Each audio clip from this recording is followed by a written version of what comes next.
Ah, mais moi, pour la famille, on est à 10, je veux 10 places, absolument. Et vous allez les obtenir? Ah, mais par tout moyen. Tout le monde va rentrer dans les stades, style barbare. Je suis venu ici à 6h moins quart, j'étais là. Et vous avez des billets? Non, je n'ai pas. J'étais obligé, j'étais en train d'être écrasé. Je ne vais pas me faire écraser par une foule, par une meute de gens enragés, non?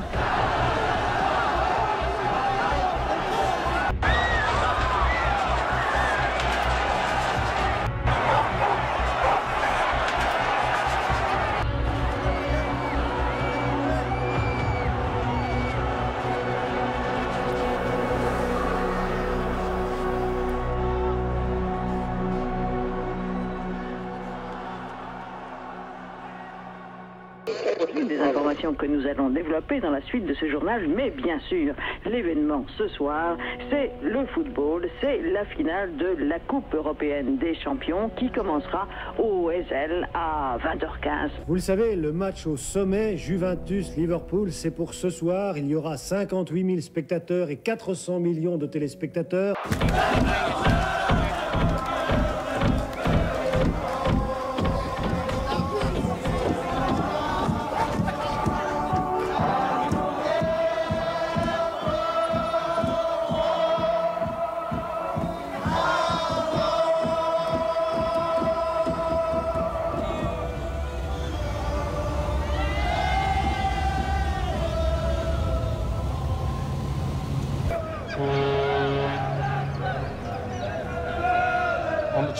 Le 29, nous sommes descendus du bateau et avons pris le train pour Bruxelles.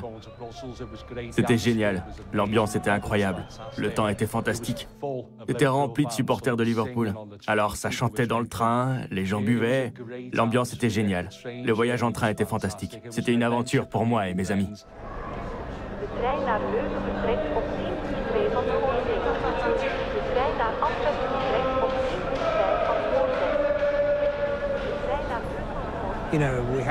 Vous savez, nous avions la finale de la Coupe d'Europe à Bruxelles, et cela m'a semblé être une chose intéressante à faire. Prendre le train avec les supporters et voir ce qui se passe.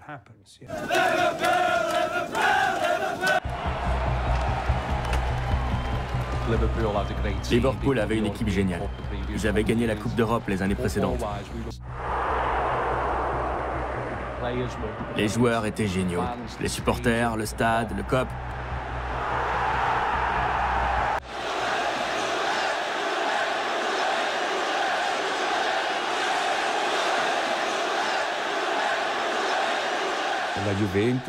La Juventus était l'une des équipes les plus fortes au monde avec Liverpool, Manchester, le Real Madrid et aussi Barcelone.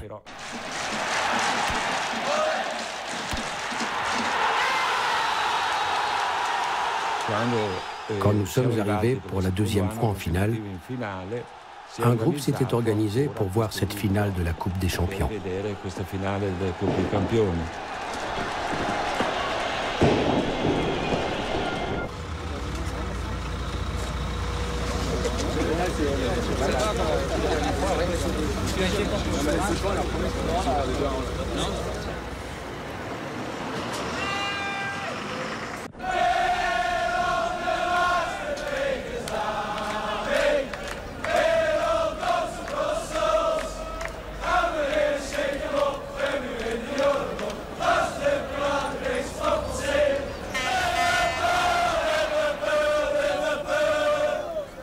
Alors ce reportage portait sur la violence dans les stades, donc le hooliganisme, qui est un phénomène qui existe depuis très longtemps, mais qui est vraiment très très fort.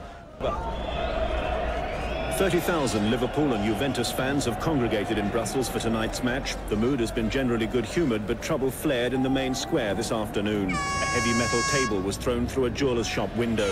A group of drunken fans then looted the shop, stealing £150,000 worth of jewellery. Fighting has also broken out among the supporters themselves, one eyewitness claiming that knives were being used. One man has reportedly been taken to hospital. 1,500 armed police have been put on duty here. They say they're prepared for more incidents, especially if Liverpool lose. But it's feared that as many as 3,000 Italians have arrived without realising they've bought forged tickets. Another reason why tempers may flare. Il y a a priori un antagonisme très fort entre ces deux clubs de supporters.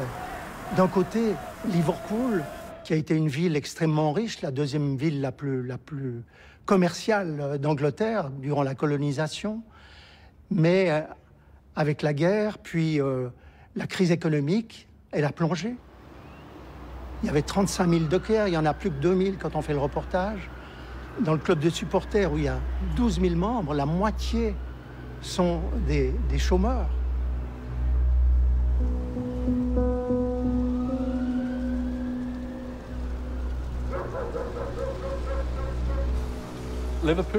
Liverpool, dans les années 80, il y avait beaucoup de chômage.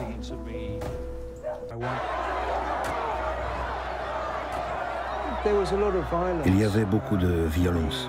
La brutalité avec laquelle la police, très souvent à l'aide de gaz lacrymogène, a réprimé la grève des mineurs était assez sinistre.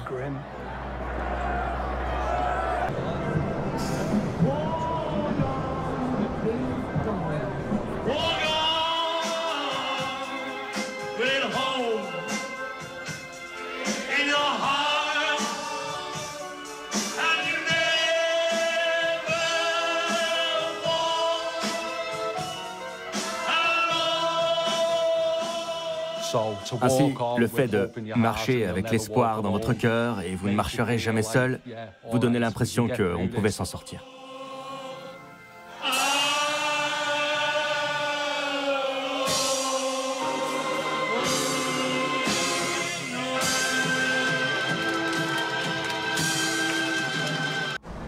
Turin, dit-on ici, c'est la vraie capitale de l'Italie, car c'est la ville de Fiat, un monde à part, le moteur de l'industrie italienne. C'est aussi la Fiat de la famille Agnelli et ses 30 000 ouvriers qui font de Turin la capitale du football avec une équipe de choc, la Juventus. La Juventus, les bianconeri, les noirs et blancs, les enfants chéris du PDG de la Fiat, l'équipe la plus redoutable d'Italie. Chaque footballeur vaut son pesant d'or. Aucun d'eux n'a été kidnappé jusqu'à présent. Les Italiens ont plus de respect pour les footballeurs que pour les hommes politiques.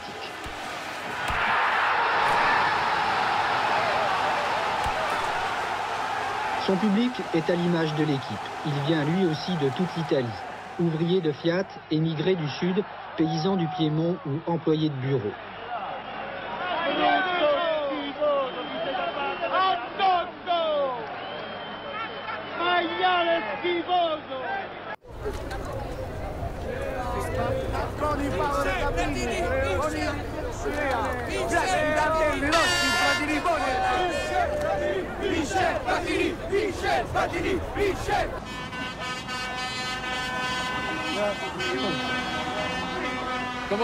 Comment ça se passe pour vous pour le moment? Ah ben bien pour le moment, ça va, beaucoup de bruit.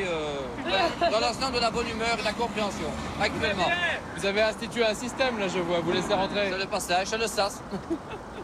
C'est l'ouvre-porte. Sans ça, votre librairie est dévastée? Ah, elle n'existerait déjà plus depuis longtemps. Mais ça se passe bien. Dans l'instant, le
Nous entrons au Heysel à 16h avec les premiers supporters. Une fouille, pas très sérieuse, mais une fouille quand même. Tous les drapeaux étaient conservés à l'extérieur et tout le monde est entré petit à petit.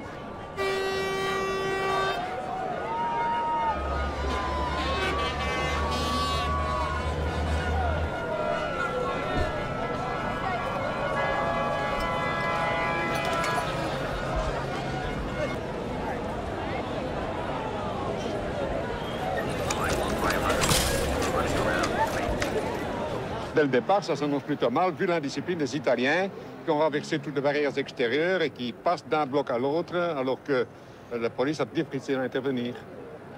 Plus jamais, alors? Bon, plus jamais, il faut toujours essayer de faire mieux, mais enfin, il est tout de même certain qu'alors qu'on avait craint la violence des Anglais, que nous risquons d'être confrontés à, comme je viens de dire, l'indiscipline notoire des Italiens.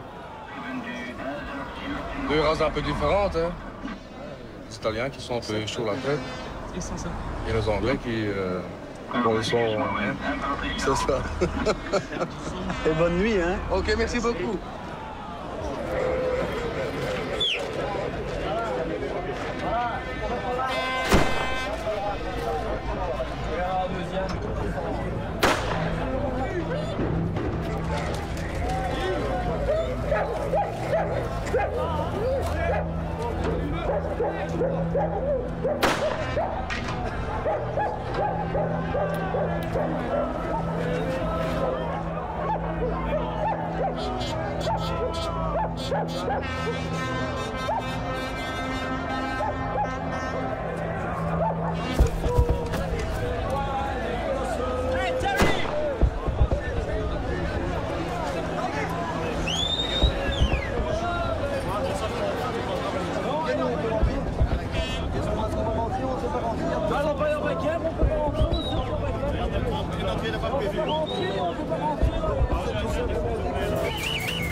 Calmez-vous!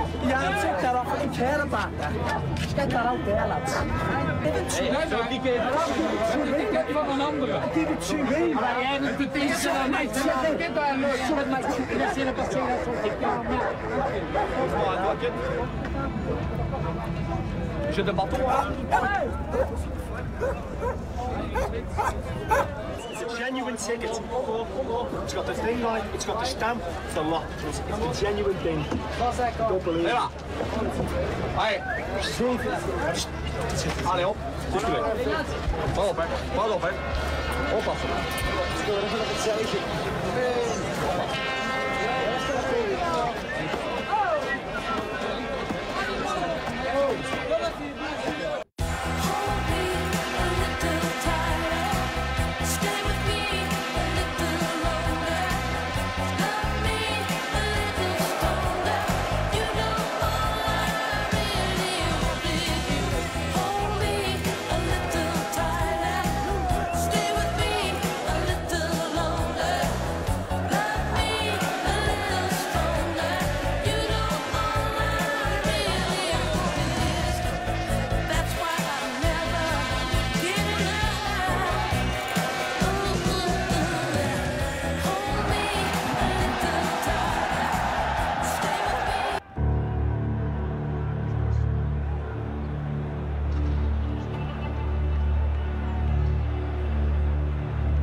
Van harte welkom op het Heidelstadion.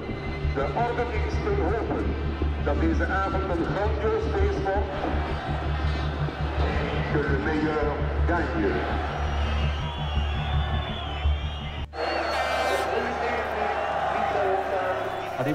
Je me souviens que la séparation entre X, Y et Z était, en toute honnêteté, pathétique. Mais elle aurait dû faire l'affaire s'il n'y avait pas eu de trouble. Tout a commencé par les insultes des Italiens, les provocations.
Belgique qui organise un match de football comme ça.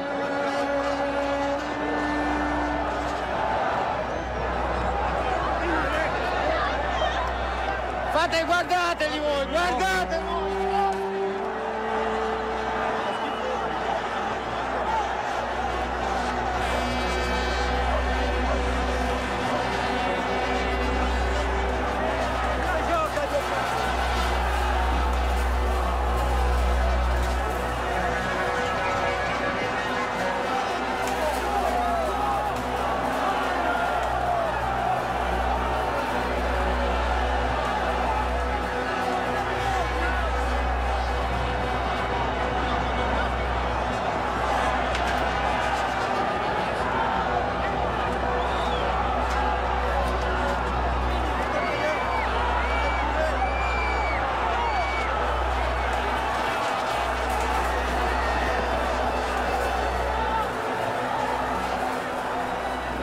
Et là, c'était affreux.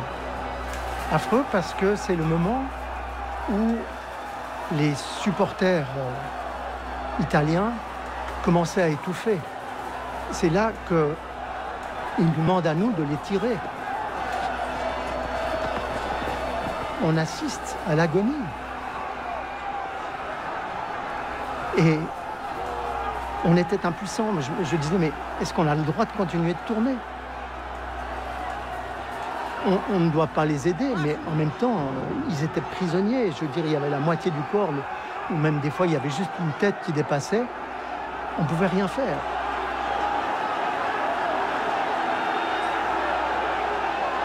Je me suis senti poussé, écrasé, emporté par cette foule. Et là, je me souviens avoir senti des gens qui venaient sur moi, qui tombaient sur moi. Et là, à un certain moment, j'ai commencé à manquer d'air. Et j'ai senti un grand poids dans le cœur. Et à un certain moment, j'ai ressenti une grande chaleur. Et j'ai vu une grande lumière blanche. Je m'en souviens parfaitement. Et j'ai pensé que c'était la fin. J'ai pensé à mon bébé et à ma fille.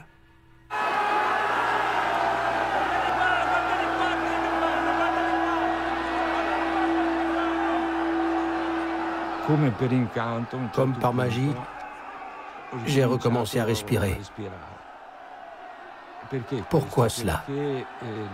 Parce que ma chance était que les parents d'une petite fille qui était sur moi et qui, en voulant la sauver, ont soulevé ceux qui étaient au-dessus de moi. Et c'est comme ça que j'ai pu respirer et sortir.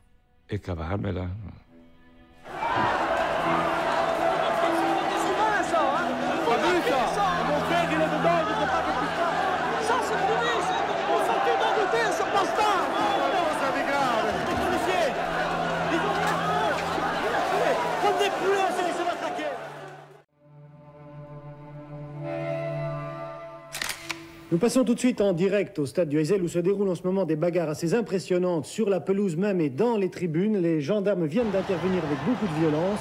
Mais vous le voyez, les supporters sont en ce moment en train de se battre. Arsène Vaillant, vous m'entendez? Qu'est-ce qui se passe? Oui, que je vous entends. Je vous appelle depuis très très longtemps parce que vraiment ce qui se passe ici est absolument scandaleux.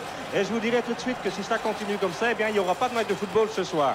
Il y a des bagarres depuis, disons, maintenant 25 minutes environ. Je vous assure que ça a fait des dégâts et il doit y avoir quand même pas mal de gars qui ont été pris dans l'aventure là-bas et qui se trouvent dans un état assez sérieux. Alors ça part partout parce que quand ce n'est pas à gauche, c'est à droite. Maintenant on a fait venir la cavalerie, ben, vous l'avez vu arriver. Peut-être que celle-là va pouvoir rétablir un petit peu le calme.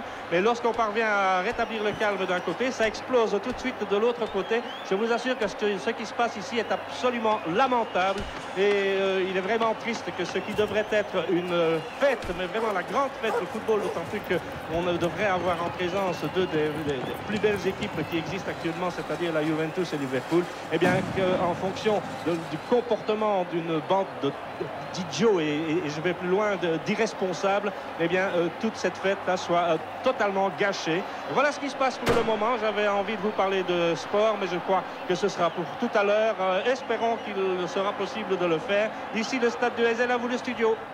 Oui, je vous rappelle quand même que si le match peut démarrer, il démarre à 20h15 et il est retransmis en direct sur la première chaîne, non pas sur Télé 2, mais sur la première chaîne de la RTBF. Ça promet d'être du spectacle, sinon sur la pelouse, du moins dans les tribunes déjà. À ce moment-là, on n'avait absolument pas l'idée qu'il y avait des morts. La Croix-Rouge, s'il vous plaît, la Croix-Rouge, au sein de la piste.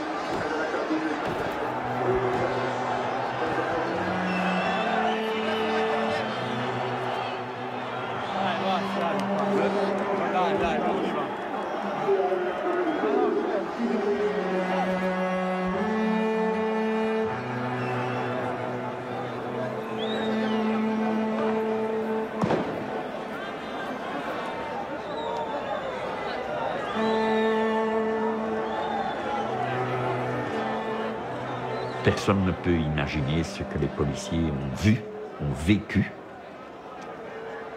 quand on doit tirer des cadavres ou des gens encore vivants, qu'on doit les tirer par les mains.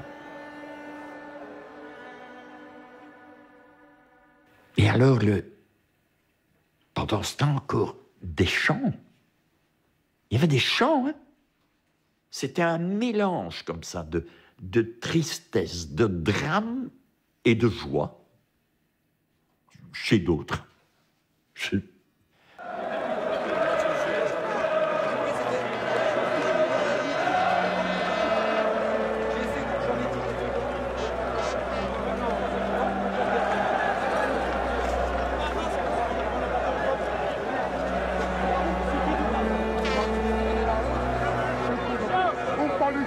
Toglievano le pietre fuori dalla strada. Sì, ma i poliziotti non erano i poliziotti non c'erano. La colpa del Parlamento europeo, la colpa è della polizia.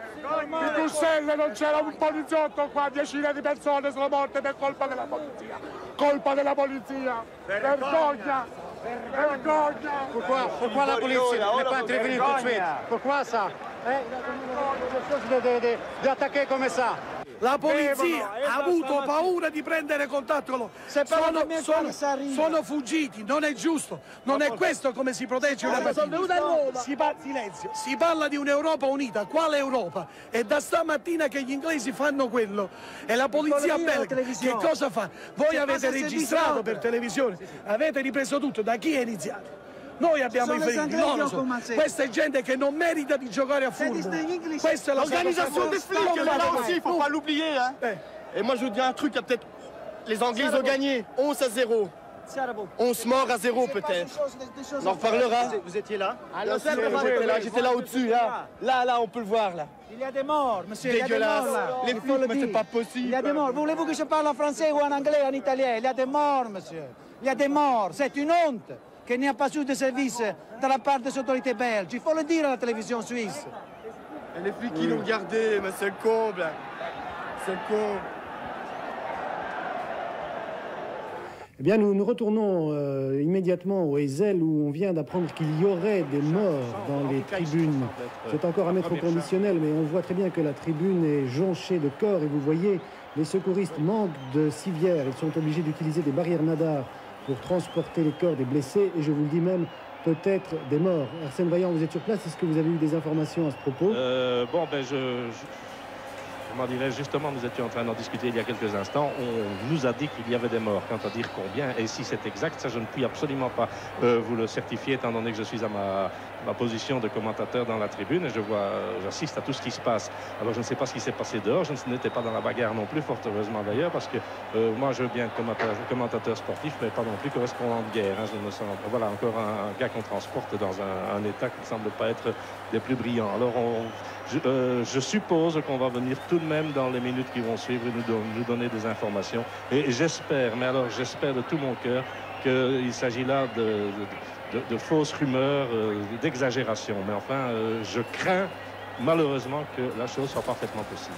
On voit regardez ce corps qui vient d'être déposé sur le brancard était totalement inerte. Hein. Oui, on voit en tout cas que la tribune est jonchée de corps. Oui, oui.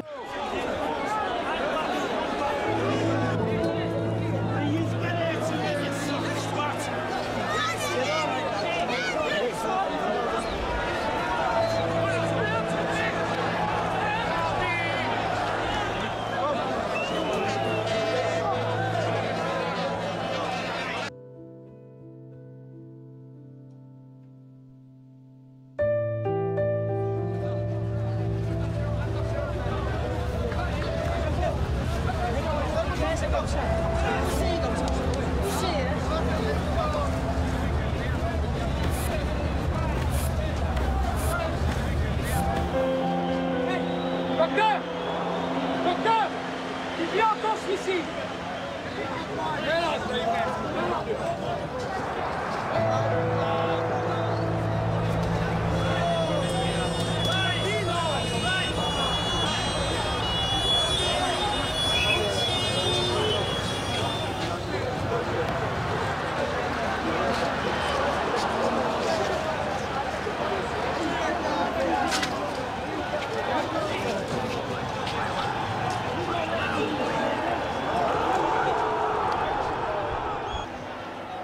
Ah voilà, une fois encore, il y a Roger qui revient avec des informations probablement. Roger, voilà le micro.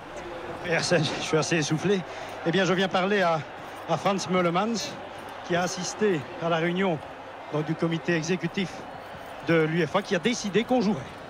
On va donc jouer, mais on attend le renfort de la gendarmerie et mieux encore le renfort de l'armée, m'a-t-on dit.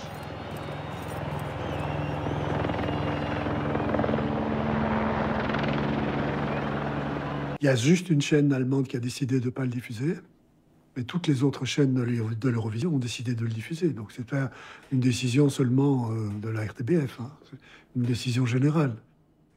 Wir im ZDF haben uns nach den entsetzlichen Ausschreitungen mit vielen Toten nicht entschließen können, das Endspiel, das wider Erwarten nach 1,5-stündiger Verzögerung angepfiffen wurde, zu übertragen.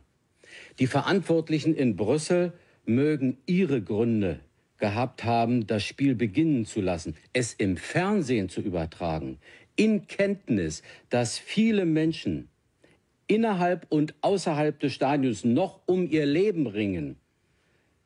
Das konnte von uns nicht gerechtfertigt werden.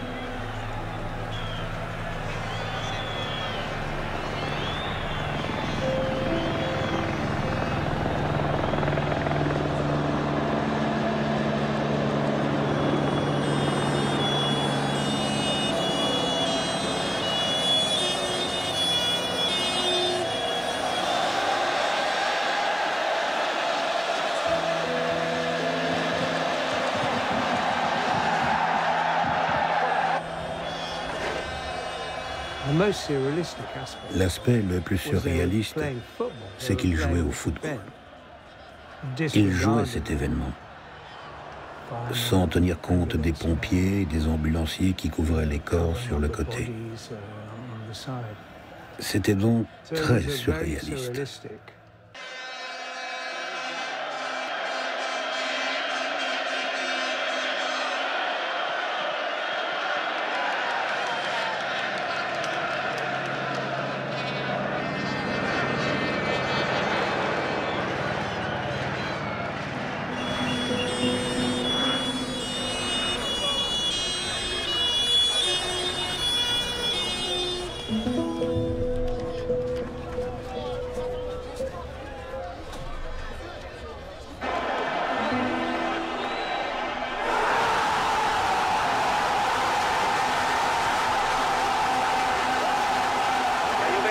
si aggiudica lo stadio Eisel di Bruxelles la Coppa dei Campioni, battendo per 1-0 i detentori del Liverpool. È un grande successo della Juve, è un successo del calcio italiano, è un successo che regala grande gioia agli entusiasti tifosi ioruttini. Ora i giocatori della Juve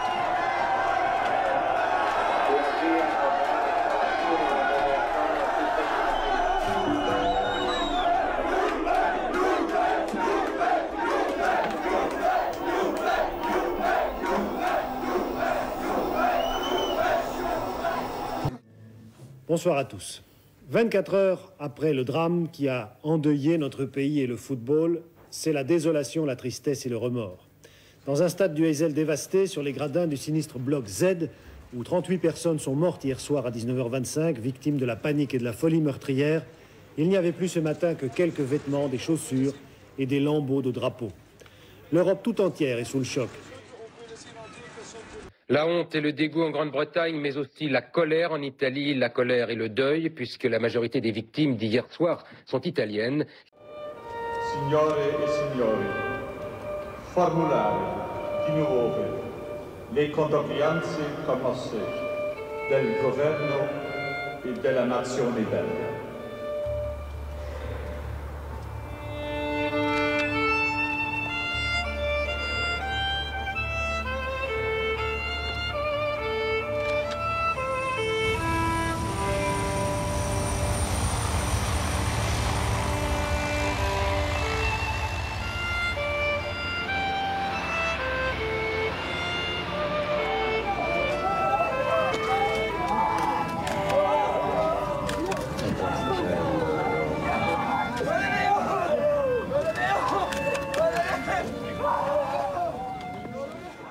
Le procès du Heysel est donc définitivement clos aujourd'hui. La Cour de cassation a rejeté tous les pourvois introduits par les organisateurs du match. Cela veut dire que les familles des victimes du drame du Heysel vont enfin pouvoir être indemnisées après plus de 6 années d'attente.